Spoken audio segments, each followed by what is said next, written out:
This week's Sedra is Sedra Terumah, an exciting Sedra all about the building of the Mishkan. One of the most difficult parts of Torah Jews' life is connecting to God. The Jewish people were given 613 mitzvot as vehicles to form and deepen their relationship with Hashem. Yet, even with the 613 mitzvot, it seems increasingly difficult to connect with a God who isn't physical, who we cannot see, and don't hear from personally. We can cry our hearts out to God, but we hear nothing in response.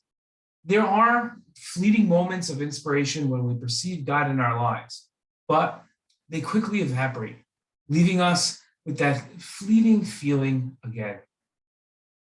How can the Jew, the Torah Jew, maintain a consistent and meaningful relationship with God? A careful reading of this week's Torah portion lets us in on a meaningful path to building a strong relationship with God. At the start of this week's Torah portion, God commands, "Build me a sanctuary, and I will dwell among them." This pasuk commanded the Jewish people to build the Mishkan in the desert and eventually the Beit HaMikdash in Jerusalem. As part of the command to build the Mishkan was this following command: of the planks of the tabernacle, make 20 planks on the south side. The Midrash tells a fascinating parable to explain the command to build the Mishkan. There was a king that had a beautiful statue. He told someone who lived in his house, a Benbite, to build another statue just like it. The person who lived in the palace replied, "How can I build something as splendid as that statue?" The king said, "You use your paints and materials, and I'll be forgiving on my honor." This, explained the Midrash, is similar to God's command, "Note well and follow the patterns for them that are being shown to you on the mountain." Moshe responded, "Master of the universe, how can I build this?"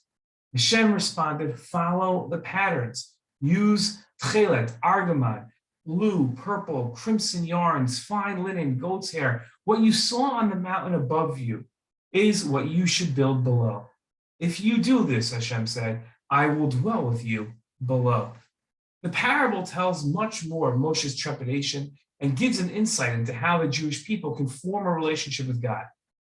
Rambam explained Moshe's desire to form a stronger connection to God. What did Moshe, our teacher, want to comprehend when he requested the following: "Please show me your glory"? Moshe asked to know the truth of existence of God to the extent that it could be internalized within his mind, as one knows a particular person whose face he saw and his image had been engraved on one's heart. Thus, the person's identity is distinguished within one's mind from that of other men. Similarly, Moshe asked that the existence of God be distinguished in his mind from the existence of other entities, to the extent that he would know the truth of his existence as it is.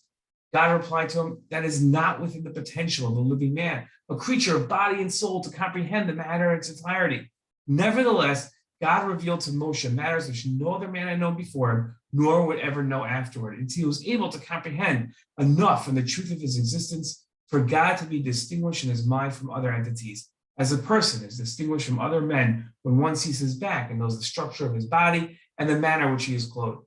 This is alluded to in the pasuk, "You shall see my back, but not my face." This episode reveals two important relationships with God. The first idea is that there is an understanding of Hashem. That's what builds the relationship. The second is that one has to want that relationship.